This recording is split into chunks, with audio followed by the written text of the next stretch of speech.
A redeeming sacrifice. The dance at Byron Lyall's was in full swing.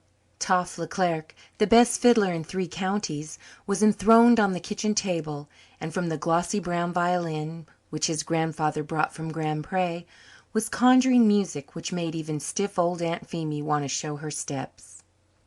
Around the kitchen sat a row of young men and women, and the open sitting room doorway was crowded with the faces of non-dancing guests who wanted to watch the sets. An 8-hand reel had just been danced, and the girls, giddy from the much swinging of the final figure, had been led back to their seats.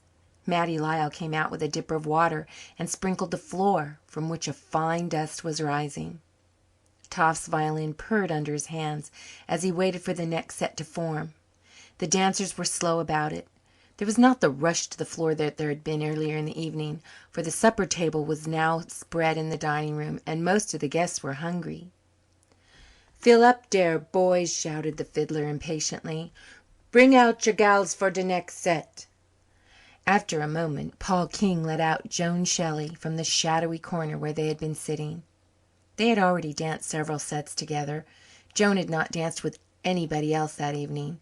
As they stood together under the light from the lamp on the shelf above them, many curious and disapproving eyes watched them. Connor Mitchell, who had been standing in the open outer doorway with the moonlight behind him, turned abruptly on his heel and went out. Paul King leaned his head against the wall and watched the watchers with a smiling, defiant face, as they waited for the set to form. He was a handsome fellow, with the easy, winning ways that women love. His hair curled in bronze masses about his head. His dark eyes were long and drowsy and laughing.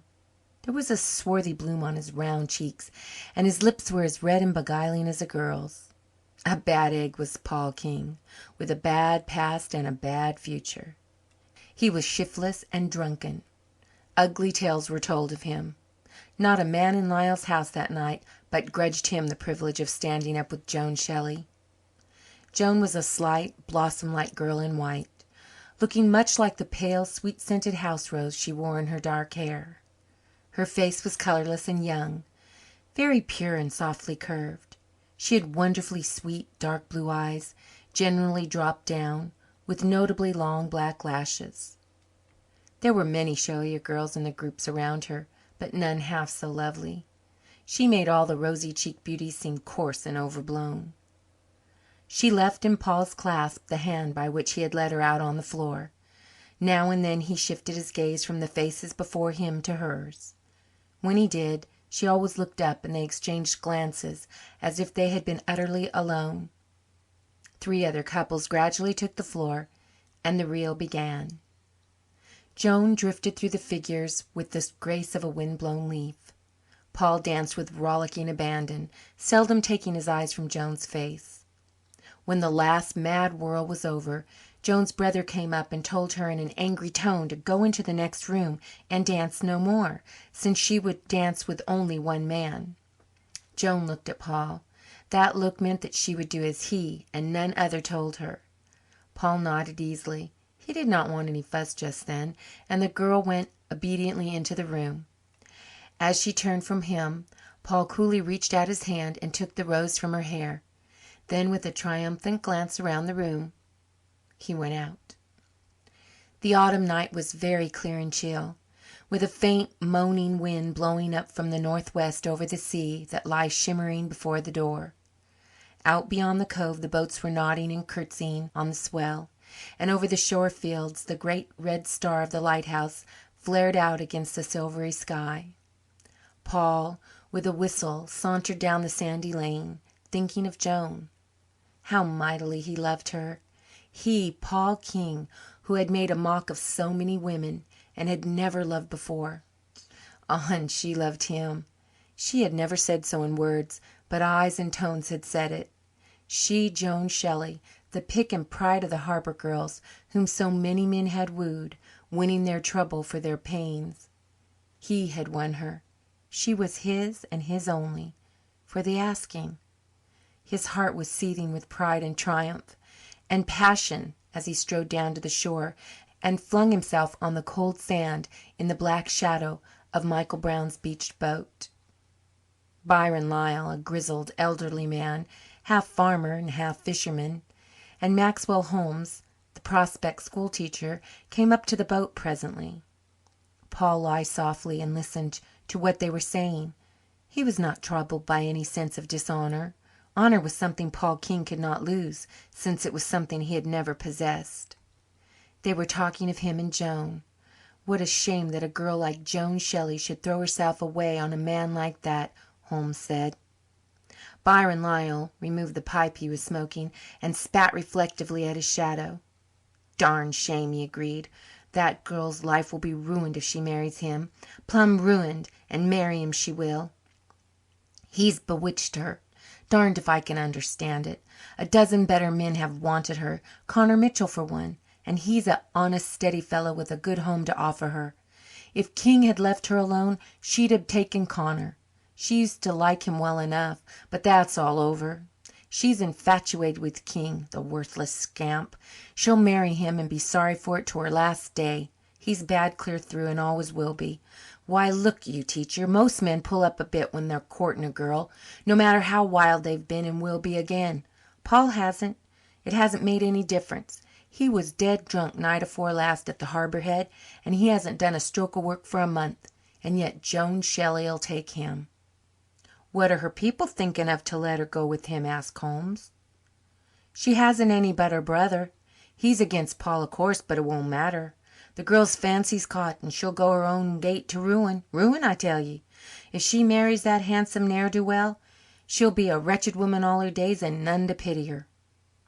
The two men moved away, and Paul lay motionless, face downward on the sand, his lips pressed against Joan's sweet, crushed rose. He felt no anger over Byron Lyle's unsparing condemnation. He knew it was true, every word of it. He was a worthless scamp, and always would be. He knew that perfectly well. It was in his blood. None of his race had ever been respectable, and he was worse than them all. He had no intention of trying to reform, because he could not, and because he did not even want to.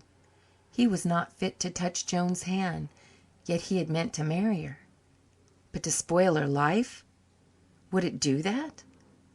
Yes, it surely would.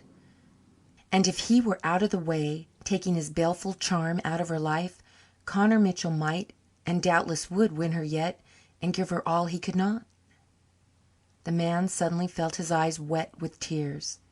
He had never shed a tear in his daredevil life before, but they came hot and stinging now.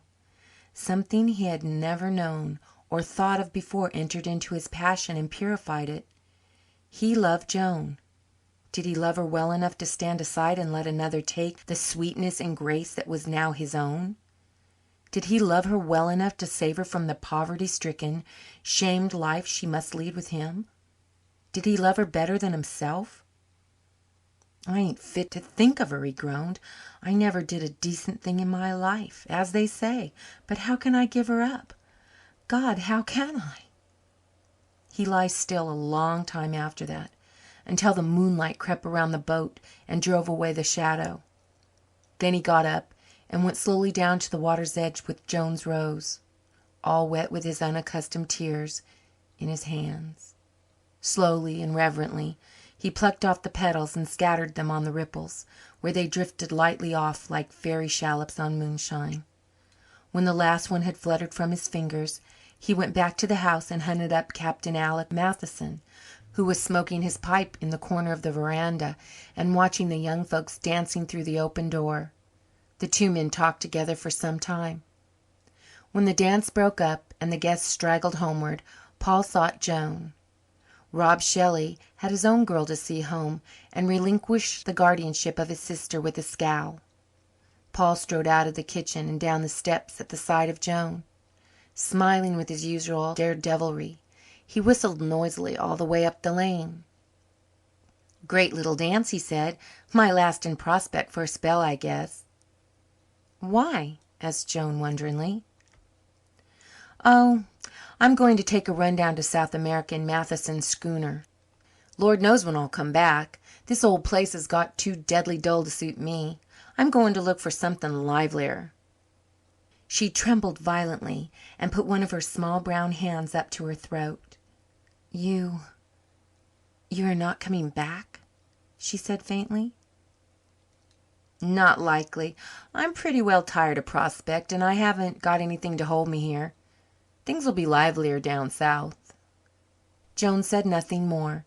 They walked along the spruce fringed roads where the moonbeams laughed through the thick, softly swaying boughs.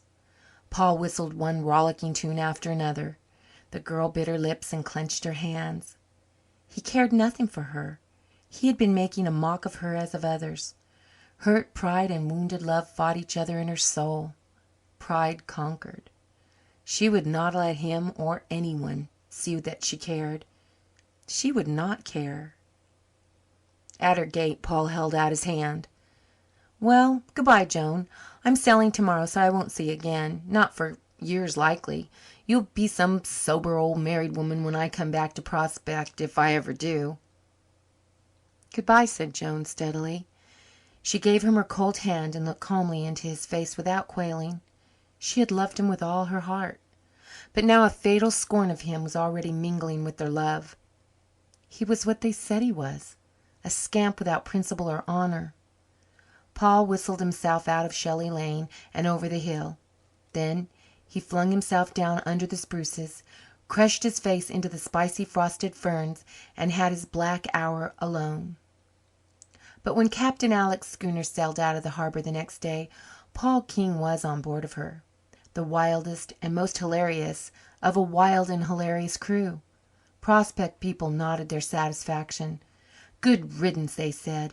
"Paul King is black to the core. He never did a decent thing in his life."